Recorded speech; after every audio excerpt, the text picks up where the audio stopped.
It's the Dep Lewis Show. The Dep Lewis Show. It's the Dep Lewis Show. It's the Dep Lewis Show. The Dep Lewis Show. It's the Dep Lewis Show. It's the Dep Lewis Show. The Dep Lewis Show. It's the Dep Lewis Show. Welcome to the Dep Lewis Show, episode 138. This is your host, Dep Lewis, and today is Sunday, July 20th, 2025. A great day to do a podcast about video games and be alive. So welcome to the show. I hope you're doing great out there in the world. Thank you so much for being here. The first order of business, however, is to ask you to follow Dep Lewis Show everywhere. Full episodes of Dep Lewis Show available anywhere you can find a podcast. So find the best place to subscribe and listen weekly. Places like Apple Podcasts, Spotify, Google, YouTube, Amazon Music, and more. YouTube is also a great place to watch me play some games live or check out the videos later. If you would like to support the show even further than just listening, patreon.com/Dep Lewis Show is available if you would like to subscribe monthly.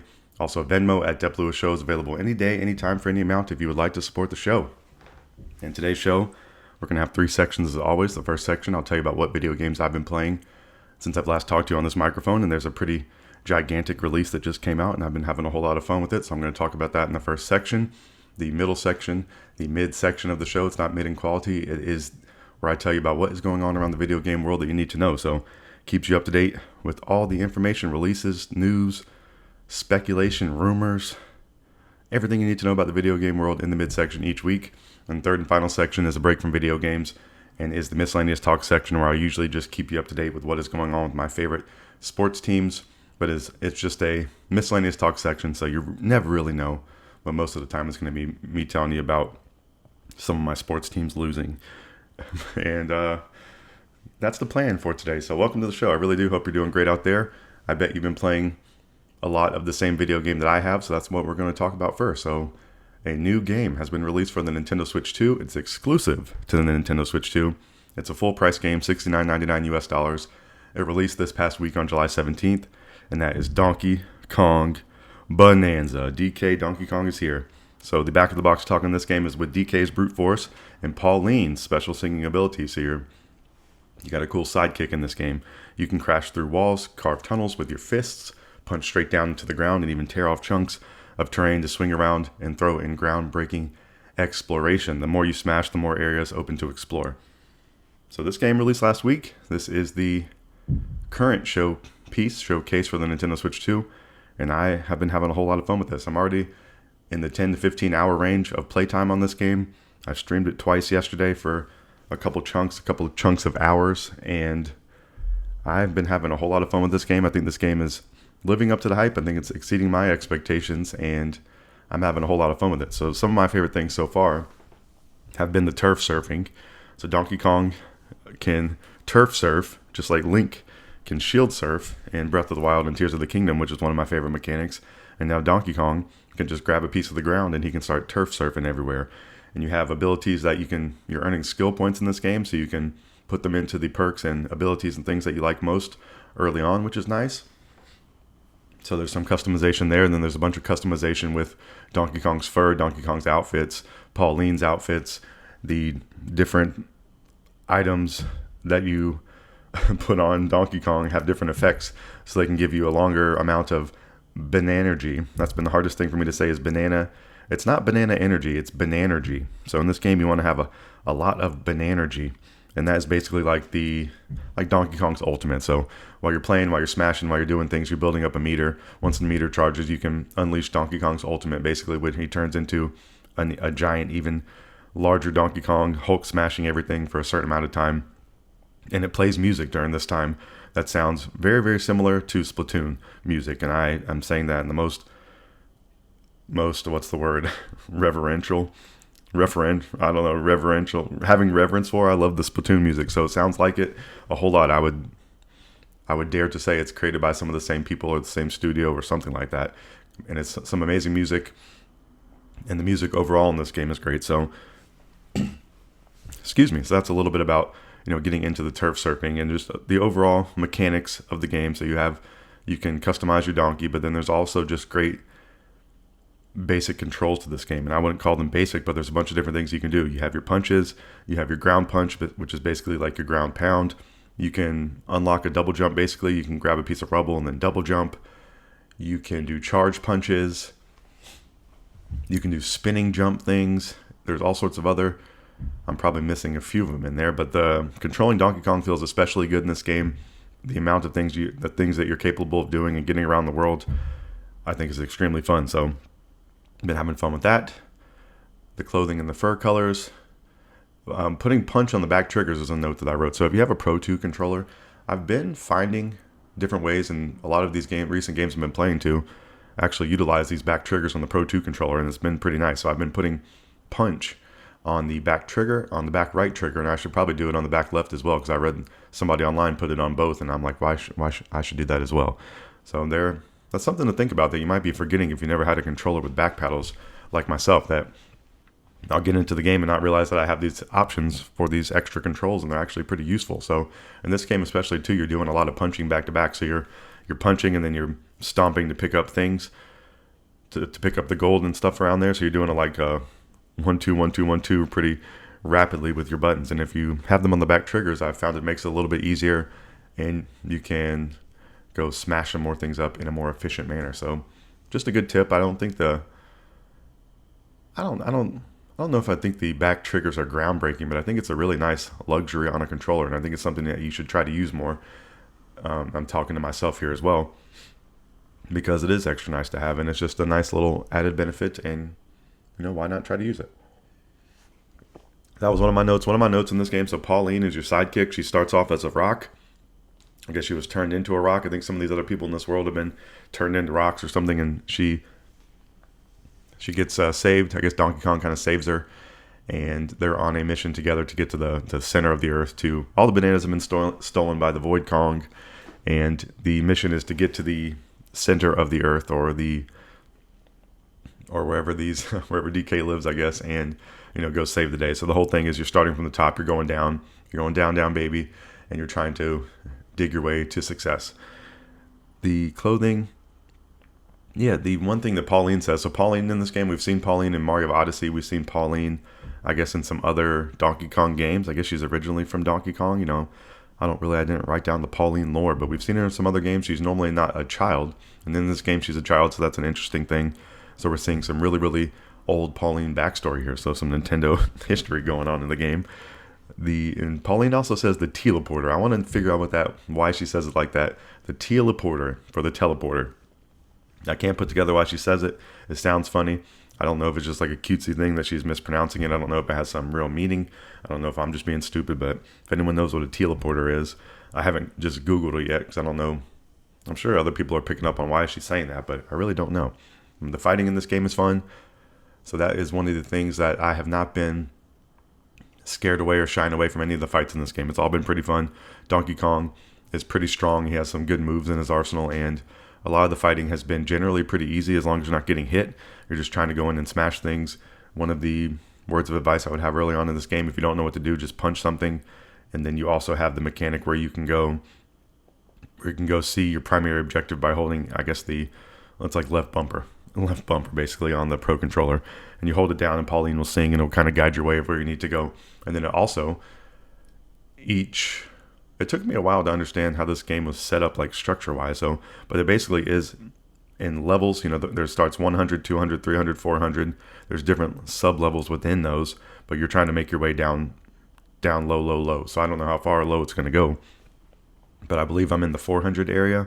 Maybe I just got to the 500, but I've also been doing some backtracking. So I pushed the main objective for a bit, and then I've been going back and trying to unlock some of the fossils, unlock some of the bananas I missed, and just generally collect some gold, get some outfits and things like that. So it's been really fun. So I think that's been a good method of trying to tackle this game. And the collectathon in this game is holding true to DK64. It's some pretty fun collectible stuff. There's stuff everywhere you look, which is pretty fun and pretty similar to Breath of the Wild. So I can definitely see some resemblance to Mario Odyssey, to Breath of the Wild. People were saying Kirby and the Forgotten Land, and I can see that. What other game did I mention earlier?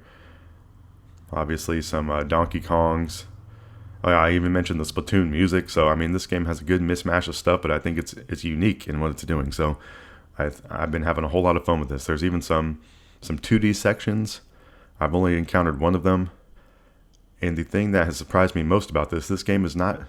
I don't really fully know how to explain this, but it's not as run and jump platformery as like a Mario game. So I think that's what's a little bit different about it. It is more about the smashing mechanic and the And the smashing is almost like a puzzle in itself of like how you're going to get to a place.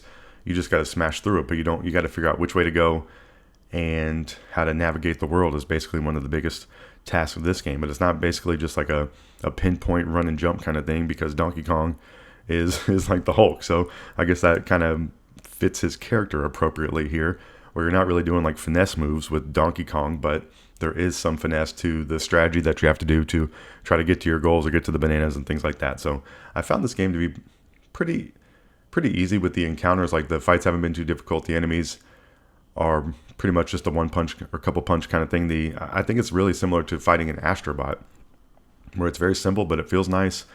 Astrobot, you have the one hit thing. In this game, you don't really have to worry about your health too much, but the fighting's fun. I haven't really been shying away from it. The thing that's been difficult is really trying just to, get the lay of the land, plan your route of where you want to go. You get down in the cave, you get disoriented. So there's some things like that. I think that's adding to the challenge of the game more so than just like a traditional platformer. So I think that's some of the unique stuff that this game is doing with this new Donkey Kong. And I think this game really is showing off the processing power of the Switch 2. I think the amount of stuff going on the screen is impressive, and it does get a little bit, I guess it's like framey or a little bit stuttery sometimes down in the mine or underground, where you're really, really down low and getting a bunch of things going. But I've also just found it hard to keep watching the screen myself, just watching the screen happen, because there's so much chaos going on. And it is kind of beneficial sometimes just to be smashing through things constantly, trying to get your gold up. So there's been some moments in this game where I'm just underground and I'm just smashing and then picking up. I'm smashing things and then hitting button to pick things up and just basically not even looking. Maybe I'm watching a baseball game for a second and I'm just smashing around collecting gold. So it's pretty ridiculous and pretty silly. And I think some of the exploratory stuff is not completely necessary, but it's just fun to do, and there's a whole lot of it. So I think it's holding some of its DK64 roots in the collectathon there, but I think they've done it in an amazing way. And I've been having fun. Excuse me one second. I've been having fun with the backtracking, and you end up the ability for Pauline to like locate you where to go. If you unlock a map where some gems are, or unlock a map where a fossil is, it's going to put it on your map. So when you hit L in the open world, it's going to show it on your map. It's just going to show you the direction you need to go and how many meters away it is. So it's a pretty fun process, and you're going to notice a million things on there. So there's a ton of stuff to do in this game, and it has all been really, really top tier for me. So this game is definitely tracking for my favorite game of the year. I don't know if I want to say it's taken over Mario Kart World for me yet, because that's been my favorite game so far. And I've been playing that game for over a month now and just really, really enjoying it and still wanting to play more and more of it. But this game is living up to the platformer hype. It's living up to the new DK hype. It's living up to the Switch 2 hype for me. And I'm having a great time with it. The map mechanics in this game are great. I'm making a lot of comparisons to this game, but I think there are some roots here that they've taken. I think they've taken notes on all the games that they've created and other games they like and added them in here. I think they've done a fabulous job of it and still keeping it unique. But the map mechanics in this game are really great. So when you pull up the map, you can see, because the game's a little bit complicated when you start, or it was to me, about figuring out, what the structure is. They're not just like a clear open world where the map is here and you jump into this painting like 64, like Galaxy. You just walk over to this hub in this open world and there's 6 galaxies in there. It's just a little more unclear at the beginning because it is kind of open world-ish, and you can really just follow the main objective and keep moving. But if you want to backtrack and start collecting or go see some things that you missed, then you kind of understand that, okay, there's these base levels, and then there's levels within those, and they're all in the process of like going down to the core of the earth. And the map mechanics are cool. I was thinking they look like Metroid when you're in the open world, because you can turn them in the 3D style. And that's really important in this world where you're diving down. You really need to be able to see things in the 3D or see the side of a mountain or those kind of things. So I think the map is exceptionally good in this game, and it's really fun. And even the open world is good for trying to help you where to go. So I think they do a great job of trying to navigate you around. And then if you are unable to find maps, you'll find maps when you're just crashing around the world or diving around, but you can also go buy them from the shops in town. And it seems like you can kind of endlessly buy those. So I think you can kind of buy them until you run out of things to pick up. So I think that's kind of a mechanic that's going to help you 100% things if you want to, or give you some more things to search for. So if you have some extra cash, I think it's worth it to go spend it on those. And I think it's worth it to, do a little cash stop every once in a while in this game, or do a backtrack and go get some cash, because you're probably going to need it for something. You're probably going to want to buy some outfits. You're probably going to want to buy some houses that are around, so you can unlock houses on these levels. You pay some money, it builds you a little house basically where you can rest and restore your hearts. And if you get more houses on each particular level, so if I don't know if it's exactly matching to how many stars, but if you have 5 houses on this one, you can get up to 5 additional stars when you hearts basically. I think there's stars in this game, but they're like hearts from Zelda. Is Donkey Kong's health. So you can go to sleep. It takes 7 seconds. A cute little mechanic with Donkey Kong and Pauline going to sleep, and then you wake up with your health restored and then an additional hearts on top of it. So pretty cool and pretty useful early in the game because you start with 4 hearts. I just recently upgraded to 5 hearts with my skill tree and skill points. And so yeah, you want to spend your money on those house upgrades. That's pretty nice because it's nice to have the full hearts going. I haven't really had a problem with my health yet because I have been upgrading those houses. So that's been pretty nice not to have to worry too much about it. There will be enemies that come at you relentlessly. Some areas you just need to get out of there because the enemies are just going to keep flowing and just keep popping back up. But they're pretty fun to fight. I would say the fighting is pretty similar to Astrobot if you played that. The music has been amazing in this game. The Splatoon music when you go into Crazy Kong mode or whatever has been extremely fun. I really enjoy that and do think it's very similar to Splatoon in a great way. The visuals in this game are top tier. I think the only time that the game is looking less than perfect is when you're down there going kind of crazy in the mines. It can be the tiniest bit stuttery. I would say, it's maybe a 1 or 2% thing. I think it's pretty minuscule to me, and I think it's a really great showpiece for the power of the Switch 2. I think the game has a million beautiful colors. I think the style of Donkey Kong looks cool. I think the general people around the world looks cool. I think the enemies are cool. The Void Kong is a good enemy. I like his posters up around the world. I like going to punch him, and you can punch it in, and it puts a hole in the wall and destroys the poster. There's just a million little good touches here, and just very creative and the world's colorful and beautiful, and there's a cool style to it. The first area is like a beach thing. It kind of looks a little bit like Mario Sunshine going on. And then you're also diving down. The fourth world I just got into is like it's like an underground, but it's like you're in space kind of thing. And it has like some lo-fi music going on. It's just really, really cool. Some really cool combinations of having a million different controls you can do, controlling perfectly with Donkey Kong, having a cool world, and then having all the sounds and the great music on top of it. It's been a perfect experience, and it's been a good experience for me of just getting into a game and just messing around. I was playing this game even without the sound on at some point, listening to a podcast or watching baseball and playing this and making some progress and just getting some money. And then when I put the sound back on and I hadn't been in that level, I'm listening to the music and thinking, oh my gosh, I was missing out on this beautiful music. But I think there's different ways you can play this game. I think you're going to be able to push the main story, which, the story is not complicated in any way or even super interesting, but it's something to move you forward or move you downward underground. And I think it's doing a perfect job of that. I think there's a little bit of mystery with you and Pauline and the backstory there of what happened to Pauline and getting her back to her family or whoever she's with, and just enough of a story and a through line for a platforming Donkey Kong game. So I've been having a lot of fun. I think the visuals look great. What did I write? Minimal dips. And there's a tipping mechanic. That's one of the things I found that's pretty crazy in this game. That after you buy some stuff in the shop, the guy will go, hey, did you enjoy my service today? Would you like to tip me? And he'll ask for like 10 gold, which I think 10 gold is really nothing in this game. It's maybe like 50 cents or something in real life. But it's still pretty crazy that you're getting asked for tipped in a Donkey Kong game. You have to go through all your life. If you go to everywhere, if you go buy a soda from somewhere, they're going to want to tip from you these days. And it's just pretty crazy. If you go to a pickup counter, they're like, hey, can I get a tip from you for this? And it's like, dang, man, it's just a tough thing. And now they're even trying to get you in Donkey Kong Bonanza.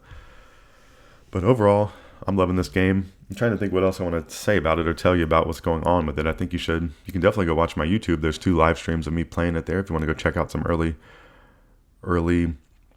hours of the game and see what it's like and what I'm thinking about it in real time. But I'm having a whole lot of fun with this. I'll be talking about it for the next few weeks and upcoming weeks. This is my main game in my repertoire or arsenal right now, and I'm having a whole lot of fun with Donkey Kong Bonanza. So hopefully if you have a Switch 2 that you're out here playing this game, and hopefully you are enjoying it as much as I am.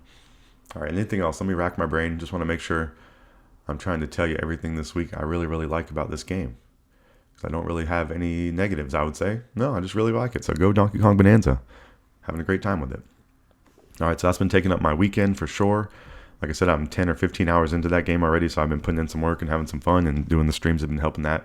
Last weekend I did a stream playing in the Splatfest for Splatoon 3, and I want to update you on who is the winner of the Splatfest. So the question of the Splatfest last week, the Splatfest is just basically a weekend theme event in Splatoon that happens every month or so, where there are 3 sides. You pick a side, you fight for that side all weekend, and whoever has the most wins or glory at the end of the weekend is the winner. So the question for this one is, which would you rather travel by, land, sea, or air? I was team land over here because I'm a land mammal. I'm a little bit scared of flying. I don't know if I think I'd probably be scared of being on a boat as well, or being on the sea as well. So I'm sticking to the land. I was team land, and team land I think came in second. Team C was the winner. So congratulations to Team C out there. Friend of the show, Stu Woot, he likes to make fun of me losing these Splatfests, and he always seems to pick another team that I'm not a fan of in these Splatfests, and then he likes to champion them. So he was Team C from the beginning, and his Team C won the Splatfest. So, joke's on me there. But Splatoon 3 is a wonderful video game. It's been updated a little bit for the Switch 2. Not a full Switch 2 edition, but it's been updated. So if you have a Switch 2, I would say please play some Splatoon 3. It's an outstanding video game, the 2022 Dep Lewis Show Video Game of the Year. And one of my favorite video games of all time. All right, so what else have I been playing in the week? Earlier in the week, there was a game that came out recently, Tony Hawk's Pro Skater 3+4. It came out for Switch 1, Switch 2, and then PlayStation 4, 5, Xbox Series XX, Xbox One. And I guess it's on Microsoft Windows as well, so it's on everything. And I bought this on Switch 1 because Switch 2 is just a code in a box. Switch 1 is actually a cartridge, and it has the game, or most of the game, on the cartridge, I believe. And I was a little bit disappointed with this. I believe I said that last week. Or I don't know if I said this already, but I've been a little bit disappointed with it. With just the way it runs, the way it feels, the way it looks. I've maybe come around a little bit on it. I actually booted it up this morning just to try it out again. And I don't know. I don't know if it's because I played the PS2 version recently and really enjoyed it, and I actually went back to the PlayStation 2 version, last weekend or earlier in the week just to try it out to see, hey, am I feeling crazy here? And I think the PlayStation 2 version actually controls better. It's less floaty.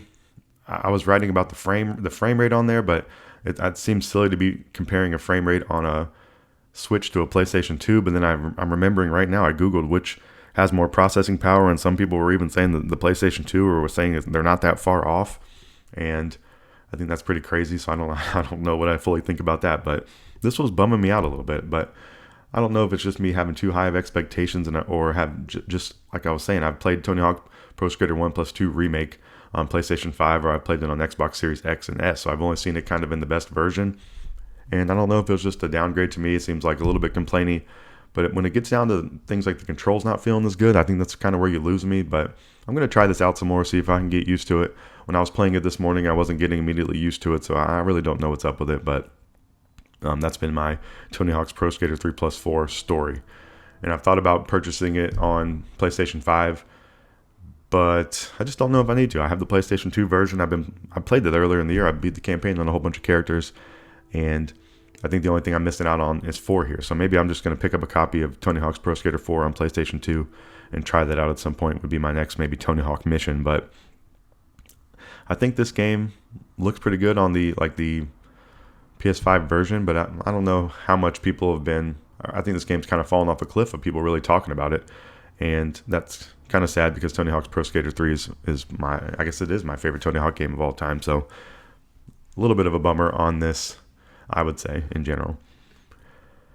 Okay, so those are my thoughts on Tony Hawk's Pro Skater 3+4. I'll keep you updated with those for sure if I play some more of that game. And what else is going on the Dep Lewis Show over here in my own personal playing? This is the year of no direction on the Dep Lewis Show, so no specific guidance for what I should play or think about during the year. The only direction I do have is I want to complete The Legend of Zelda Breath of the Wild, and my top game at the moment to play right now is Donkey Kong Bonanza. So I don't really have any other games on the horizon that have a release date. So, I just have a bunch of great games in my catalog or in my collection that I can play, and that's what I'm going to be doing, and hopefully completing a few of them in some short time, and definitely playing a lot of Donkey Kong Bonanza. So that's everything I've been playing. I've also been thinking, I don't know if anybody out there who's gotten a Switch 2 has been kind of wondering what to do with their Switch 1. I even thought about trading it in at one point, but they were offering $70 or $80.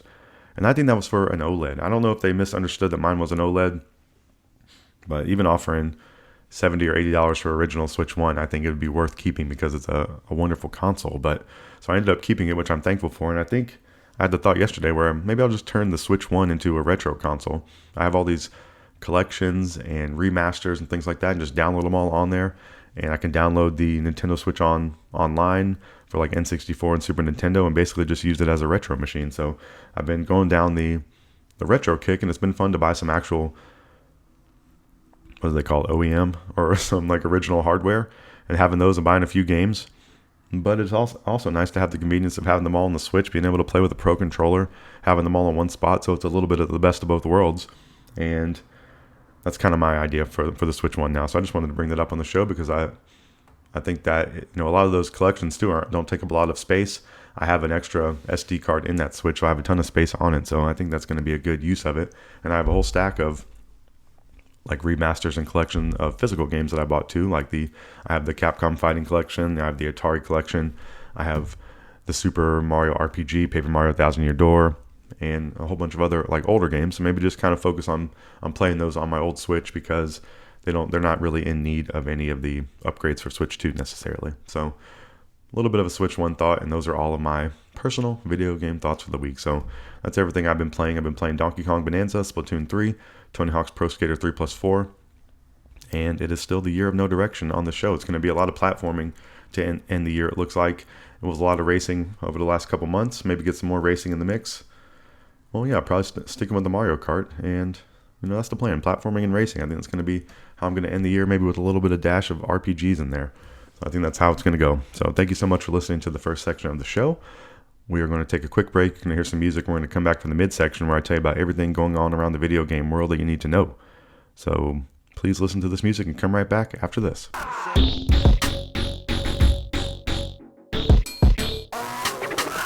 Welcome back to the midsection of Dep Lewis Show, episode 138. This is where I tell you about what is going on around the video game world that you need to know. And the first one is basically just a little bit of speculation, but something that is releasing later in the year, and that's the ROG Xbox Ally, and that is the Xbox handheld that's coming out later in the year.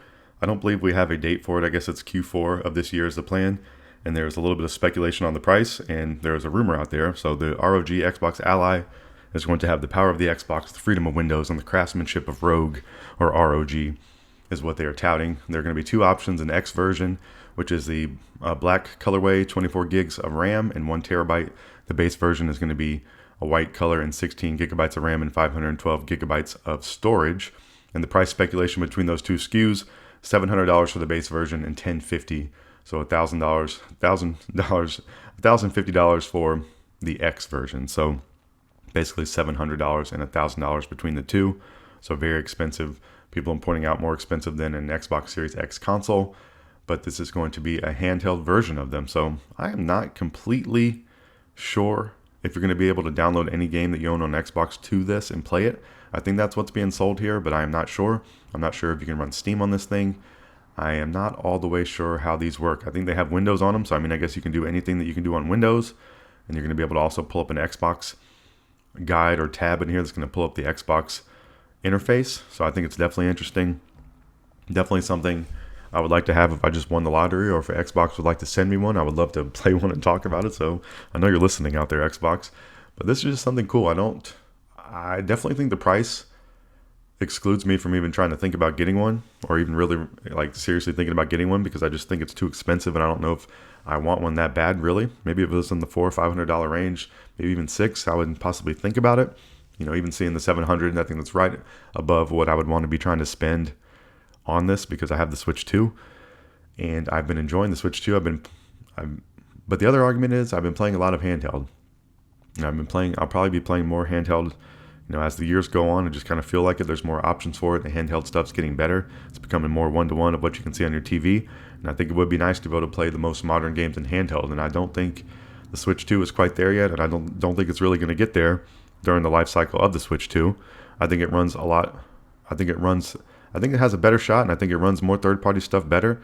But I think all these games are going to be like currently released. I don't think they're going to be running effortlessly on the Switch 2. So being able to have a handheld, that's been kind of the selling the sales pitch for the Steam Deck. You're able to play a lot of these brand new third-party games handheld, and they look and run good. So this is going to be an even, I guess, a boosted version of that. I guess this is going to be more immediately competing with the Steam Deck would be my guess, or the other types of handhelds out there, the computer handhelds basically.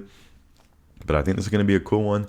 I think there's a lot of good there's some good aspects of it to me. You know, I have a pretty good Xbox digital library, so that could be a cool thing to have with this. And I do have a Steam library. I don't know if you're playing Steam on here, but just something that I think is cool. Something I'm not immediately interested in because I do just have a Switch 2, and that's been super nice. And that's been, you know, I'm still in the honeymoon stage over here with the Switch 2, and I think it's going to be lasting a while because I'm a huge Switch fan.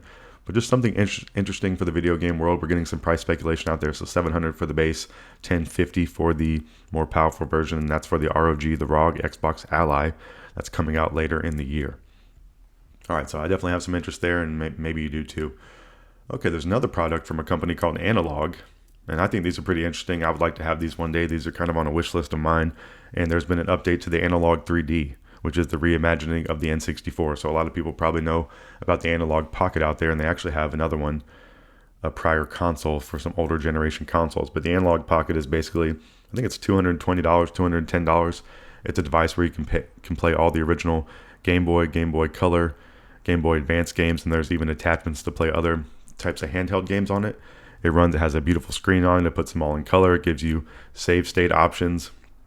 It's a really, really cool thing and something I would like to buy at some point, especially as someone who's been getting into retro games, back into retro games almost for about a year now. And I picked up a Game Boy and been playing on it and having a whole lot of fun with it. So I have a little bit of a collection of games going in an old Game Boy. And it would be fun to have a, you know, extremely premium device to play someday, to play my collection of games and so. But I don't, you know, it's not completely necessary. I've been having fun with the old hardware already, but it would be just a nice luxury to have one of these at some point, and they might be something I want to try to get. And the news here, so that's the Analogue Pocket. That's available right now. You can go purchase one on their store right now if you'd like to. So if you got the cash and you want to play some handheld games in a great fashion, go check that out. But Analogue also has the Analogue 3D, which it got announced last year, I believe. Yeah, it was originally available for pre-order at the end of 2024 and scheduled to ship in Q1 2025. So this is basically, the Analogue 3D is a reimagining of the N64 in 4K resolution, 10 times the resolution of the original N64. The first and perhaps greatest multiplayer system of all time is what they call it. Analogue 3D is 100% compatible with every original N64 game ever made, region-free, Bluetooth LE, dual-band Wi-Fi, 4 original style controller ports, entirely new next generation analog hardware featuring 3D operating system, engineered entirely in FPGA, no emulation. So extremely cool specs, extremely cool idea. You can play all your old N64 games, plug it into this thing. It plugs into your TV through HDMI. It's up-resing them. It's making them look better. You can buy these new controllers for it. You can still use your old controllers. I think it's an extremely cool thing. It's $249.99 of $250 US. There's a black and a white version, but they are both sold out right now. So that's all the talk on the Analogue 3D, something that looks extremely cool. I would like to have one at some point. In the news here, the shipping has been delayed again. So the shipping has been delayed now until August of 2025, so just a month away. But these were originally available for pre-order at the end of 2024, scheduled to ship Q1 2025. It got into Q1, it was kind of murky. They hadn't updated people. I know people were getting kind of upset from what I was seeing, and even me as someone who was kind of half-heartedly following this, I'm like, man, they haven't really talked about this. But there is a new delay as of July 15th and is now shipping in late August 2025. And their explanation for this is, we are working hard to get your 3D order in hands ASAP and appreciate your patience. If you have an open pre-order, no action is needed. As always, if you'd like to cancel your pre-order at any time, Analogue has always had a no questions asked 100% refund policy for pre-orders. Before shipping your order, we will email you 1 week in advance to ensure we have an up-to-date shipping address. You may cancel your order at any time for a full refund before shipment. So a little bit of I know that's definitely a bummer for people who have pre-ordered these, but this seems like it really is going to be the last one, and I'm excited to see people get their hands on these in August so I can see some videos and footage of it and then potentially try to get one for myself at some point. I think it'll probably be a while before they restock in a consistent manner. I think that's how it kind of worked with the Analogue Pocket. So I don't know, I just have these things on my wish list. I would like to pick one of these up when you don't have to really like farm for it or wait for it or camp out for it or anything like that. I would like to purchase it just kind of like right now, where the Analogue Pocket, you can pick it up. You've been able to pick it up for, I think, a good 6 months at least, or all this year. I've seen it maybe even longer. So pretty cool. Analogue seems like these seem like some cool products. I never touch one personally, but I would like to at some point. So sorry to hear that Analogue 3D has been delayed for the shipping until August, but that is only a month away. All right, what else is going on that you need to know in the video game world? There's a Pokemon Presents in the upcoming week, so I just want to keep that on your radar as well as mine. That's going to be on July 22nd, the next Pokemon Presents. The event will be broadcast on the Pokemon YouTube channel. We have seen a teaser screenshot in the last week of Pikachu in front of a DJ set, so I haven't really seen anybody speculate too much on what that's going to be, but just a screenshot out there, a little bit of a teaser from Pokemon.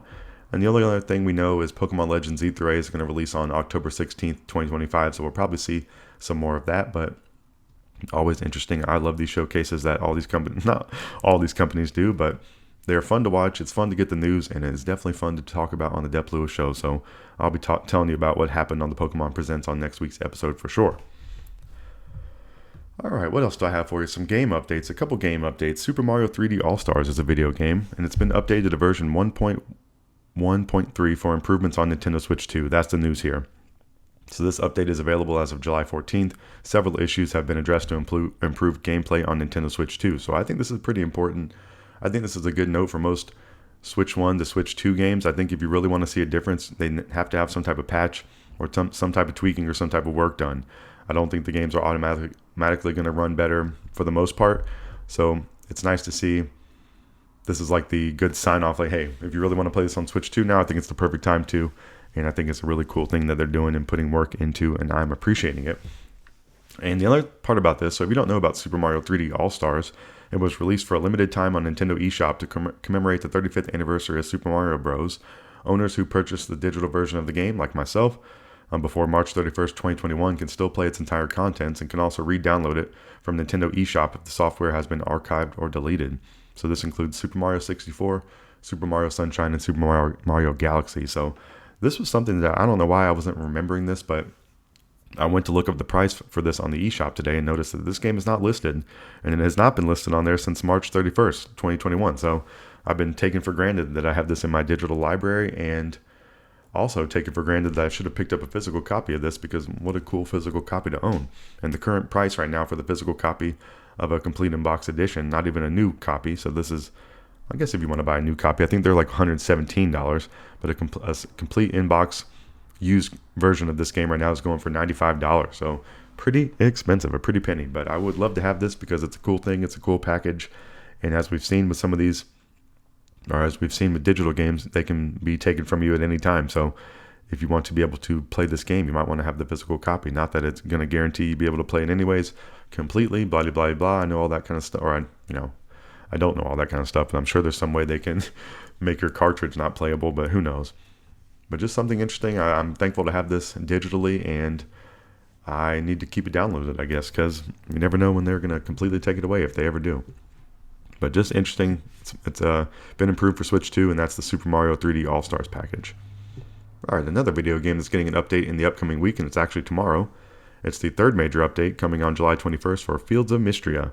In Fields of Mistria, it's a farming sim, kind of life sim game. Start your new life, build the farm of your dreams as you discover a world brimming with possibilities, magic, romance, and adventure all await you in this nostalgic farming life sim RPG.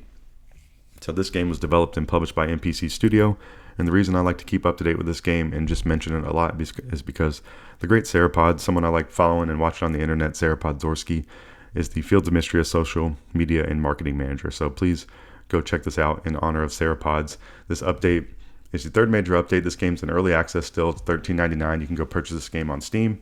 And this new update is going to include things like 8 hard events in dating, choose your path, friendship, or romance. Then you can also do things like grow what you want when you want, complete the upgrade the carpenter's shop quest to build your very own greenhouse and grow out of season crops year round. There's new vendors to the Saturday market, Tail Pharaoh and Weedle. And Mistria's windows now reflect the time of day and weather outside. As it gets darker, rooms will too. Place lamps and fireplaces that dynamically light your space and more. So there's definitely a lot of and mores there for this update. So if you are a Fields of Mistria fan, there is an update coming tomorrow on July 21st. Or if you have not played this game and think about wanting to check it out, now's the perfect time to do so. And go do it. Or go watch some Sarapod streams out there. Go say hey to Poggers and be nice to him. So that is Fields of Mistria. Just got a new update, or has a new update in the upcoming week. And that is the news with Fields of Mistria. All right, just a couple more things for the midsection to tell you about today. There's an upcoming video game without a release date, but some interesting commentary from the creator, and that game is called Judas. This is going to be coming out at some point for PlayStation 5, Xbox Series X and S, and Microsoft Windows. And this is coming from the creator of BioShock. So Ken Levine has his new studio Ghost Story game. So this is going to be his first game after the BioShock series. So we're getting a quote from Ken Levine about this game, the creator. So just something interesting. But the back of the box talk on Judas, just to tell you about that, is a disintegrating starship, a desperate escape plan. You are the mysterious and troubled Judas. Your only hope for survival is to make or break alliances with your worst enemies. Will you work together to fix what you broke, or will you leave it to burn? Burn, baby, burn. So the interesting quote from Ken Levine, who is the founder and president of Ghost Story Games, who is developing Judas, says this is going to be a very old school game. You buy the game, you get the whole thing. There's no online component, no live service. And this next sentence, I think, is a nice sounding sentence and a great idea. Everything that we do is in service of telling the story and transporting players somewhere. So I think he just hits the nail on the head. I think he just hits the mark, any kind of phrasing and thing like that, with what people would want from a first-person game. From a single-player game. I mean, that's what you're wanting. Everything we do is in service of telling the story. I think if you're wanting a single-player driven game, that's what you want, and transporting players somewhere. And they have to back it up with fun gameplay and good graphics. But if you have a really compelling story that's driving you through, it's a very important thing and very cool thing in video games. Kind of like BioShock back in the day. You don't want the story to be overhanded, or you don't want people to be sick of it. But if you can fit the story into the overworld, have some crazy immersion like it was with BioShock back in the day, it seems like what he's going for here. So I'll definitely be interested to play this, and I hope this game can be successful and fun. I think a lot of times meshing the great story up with great gameplay is probably the toughest challenge here. But I think Ken Levine has a track record of doing this with BioShock, and it seems like they're taking their time with this game, putting a lot of work into it, trying to create something unique. So I think that is something definitely to put on your radar and to keep on mind, and just something interesting. And in a world of game where he even says in these quotes with this, he goes, I'm not knocking other games that have microtransactions. He goes, kind of do what you want with your own game. And I'm not saying those things are inherently bad. It's kind of what he was saying, but he's saying that his vision for creating this game is this certain particular thing, and I can respect that for sure and think it's kind of cool. So Judas, just a little bit of an update on the design philosophy from the creator of it. This game does not have a release date, but I think we could possibly see this game, I don't know about next year, but maybe the year after would just be kind of my half-assed guess on it. Or not a half-assed guess, but my educated guess on it a little bit, I guess, would be what it's called. So that's Judas. All right, just two more little quick hits for you for stuff going on that you need to know or be aware of. Fallout 5 apparently has been officially greenlit. So that's pretty cool and pretty unexpected, and also it's unexpected, but also it's like, man, yeah, they should greenlit this thing. They had that really successful run of the TV show. I think Fallout has it definitely has like a cult-like following, and people have a high reverence for it. And so it's nice to hear that. I don't know if it's been officially greenlit. That's just kind of the rumor or speculation here. So I just want to kind of bring that up. But it seems like this game has been fully greenlit according to somebody. According to an episode of Xbox 2 podcast, Fallout 5 has been reportedly fully greenlit. So interestingly, it's reported that the lead studio may not be Bethesda Game Studios, which is busy working on the Elder Scrolls 6, which that's definitely one of my most anticipated video games that doesn't have a release date right now. Elder Scrolls is one of my favorite franchises of all time.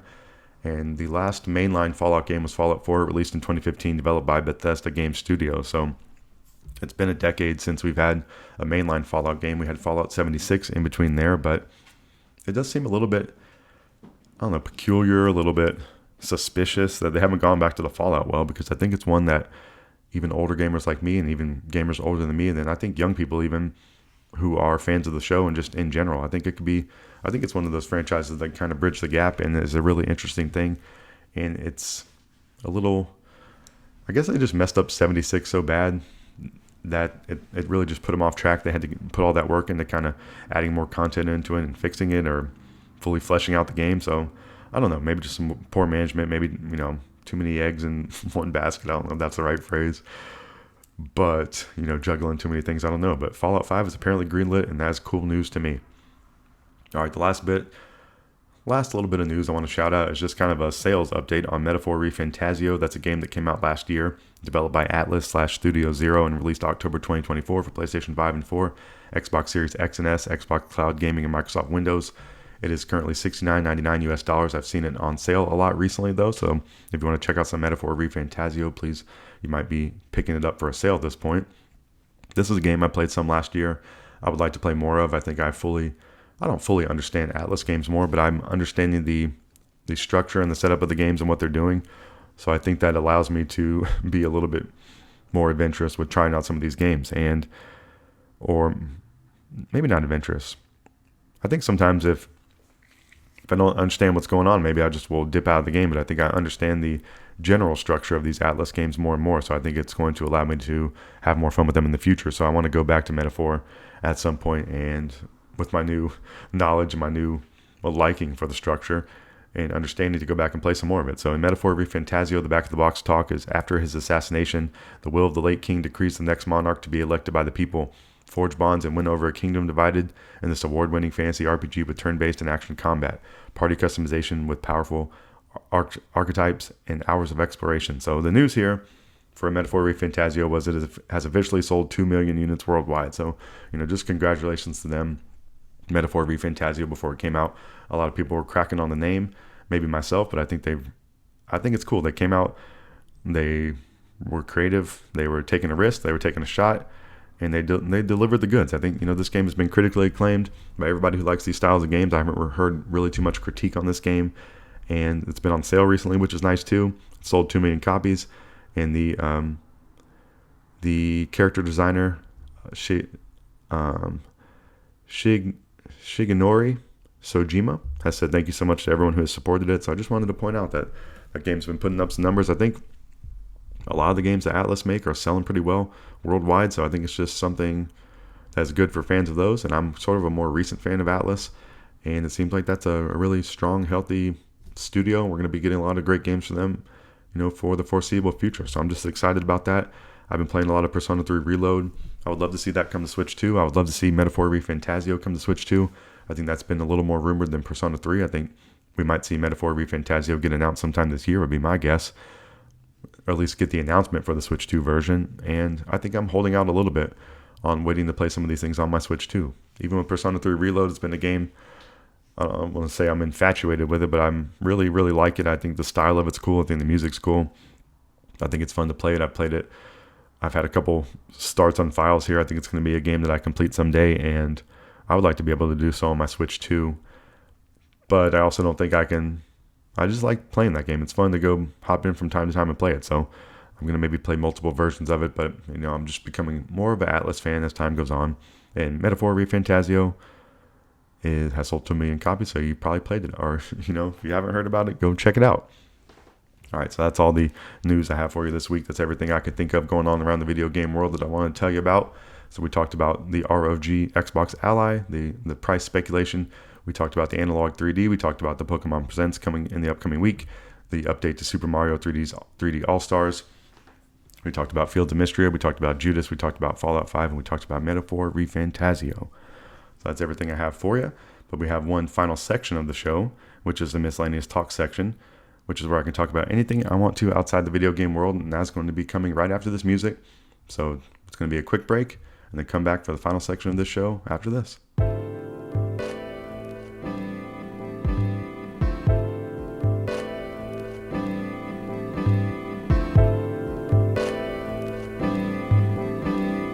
Welcome back to the final section of Dep Lewis Show, episode 138. This is the Miscellaneous Talk section where I can talk about anything I want to outside of the video game world. So it's just going to be short and sweet right now, because this is going to be an update on the worldwide world of sports, and most of my teams are in the off season. And then my one team that's currently going on was on the All-Star break, so not a whole lot going on in the sports world for me. But my favorite NFL teams, the Carolina Panthers, just want to mention it's the off season for them, but the preseason is only a few weeks away. So the preseason begins on August 8th for the Panthers, and then the regular season begins on Sunday, September 7th, 2025 at Jacksonville. So just a couple dates to keep in mind, and ones that I am waiting for. And then for the NBA, I'm a halfway fan of the Charlotte Hornets. Since I'm a North Carolina resident, it's just been the offseason for them. I'm a fully all the way fan of the Atlanta Hawks, just the offseason for them. Summer League ball has been going on. Been seeing some good things from the rookies there, especially the one on the Hornets. I think his name's Colin Knuppel or something like that. Seems like he's been really balling out in Summer League for the Hornets, so nice to see, and I think he's going to be a cool addition, and I'm excited to go watch him play some ball in the upcoming season. And then my team, my favorite MLB team, the Atlanta Braves, the beginning of the week started with the All-Star break, but last Sunday the Braves played the Cards to end the first half of the season, and the Braves lost 4-5 against the Cards to end a definitely a disappointing first half of the season for the Atlanta Braves, and they finished with a 42-53 record. I think they're fourth in the NL East, and overall it's just been a struggle bus of a season. But there's been a little bit of flashes. I don't know what to think about the second half. I think they really need to get, jumping out the gate, and I guess they haven't really done that as well. There's been 2 games, but since the last week, since I talked to you, last Monday was the All-Star break. Tuesday was the All-Star break. Monday was the Derby. Tuesday was the game. Wednesday was a break for all the players. Thursday was a break for all the players. And then baseball was back on Friday. And the Braves have been playing the Yankees in Atlanta, which is a pretty fun series to start the second half off with. And the Braves won 7-3 on Friday night. They came out, they looked extremely confident, were balling outrageous, and beat the Yankees 7-3. And Saturday last night, the Braves lost 9-2. There was a grand slam hit against the Braves in the ninth. The Braves started early. I'm like, man, they're really rolling. They're really coming out of the second half hot like I'd like them to. And then this game somewhere mid-through just kind of started slipping away. And then a grand slam in the ninth is like one of the most disheartening things that you can have in baseball, I would say. And the Braves ended up losing this game 9-12. So definitely a little bit of a slip away game. I think they should have, they had this game in their grasp. They let it slip away, and then they let it really, really get out of hand by Mr. Iglesias throwing for the grand slam. So I have not enjoyed the Iglesias experience as a closer this year.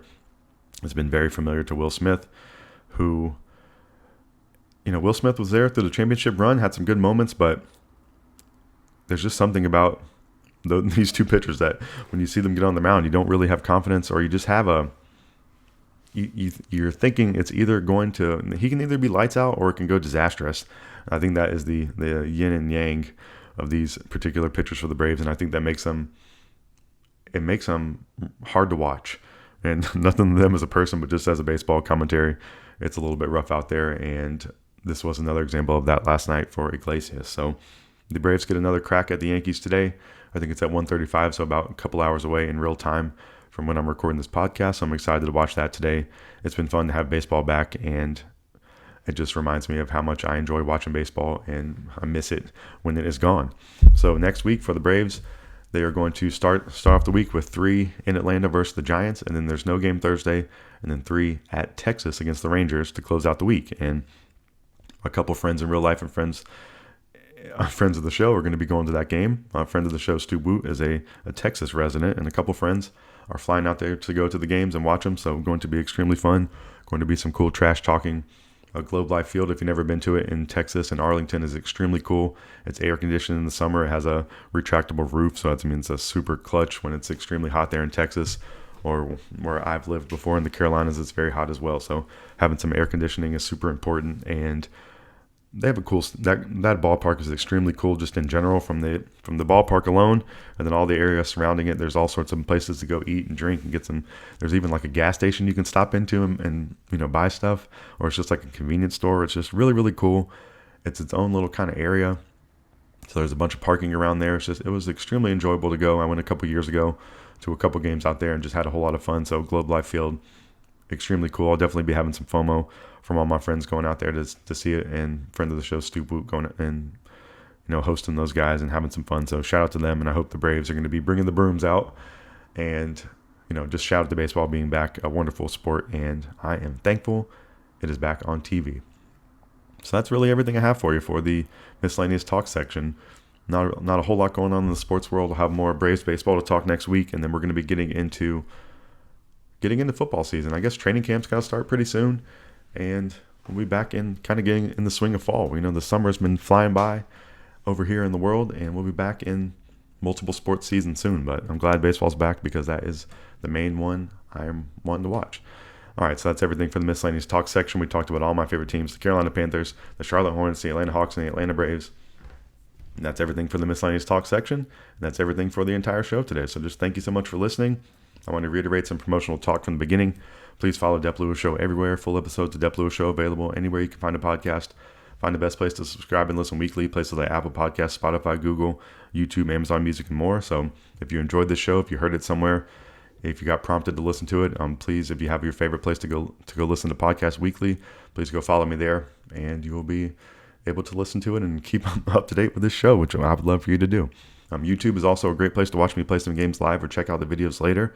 I was looking, I've been on a pretty good run here. I don't have a consistent schedule, and I don't know if I'm going to with these streams, so please just follow my YouTube, put the notifications on if you'd like to. If you want to catch me live, you can come in there and chat with me and say hey, or check out the game, or whatever, or bring up some cool video game stuff you're doing. So please come check me out live if you'd like to on YouTube. But the cool part there is you can also watch the videos later. If you want to just see what I think about the game while I'm playing it, go check out those live videos. I know I like to watch some past streams of people sometimes, so please go check me out on YouTube. I think it's a great place to follow me. I'm having fun doing those a whole lot. If you'd like to support the show even further than just listening, patreon.com/Dep Lewis Show is available if you'd like to subscribe monthly. Also, Venmo at Dep Lewis Show is available any day, anytime, for any amount if you'd like to support the show. Just thank you so much for listening. I really appreciate you. And I hope you come back for another episode next week, because that's where I'll be. I have so much fun doing this. I know I say that pretty often, but it's so true. And I'm appreciative to anyone out there in the world listening. And if you enjoy this, please tell a friend, and to tell a friend, and maybe even tell an enemy. Just tell anyone. And I hope you have a great week out there in the world. I hope if things are going good, I hope that continues. I hope if things are going poorly for you, I hope that changes. And I hope you play some games. I hope you get to watch some cool sports. I hope you get some time off work. I hope you get to eat something good. I hope you get to pet a cute dog. I hope you get to travel somewhere cool. I hope you get to go on vacation. I hope you get a raise. I hope you win the lottery. And I also hope you come back and listen to another episode of Dep Lewis Show, because that's where I'll be. Just thank you so much, and we'll talk to you next time. Goodbye.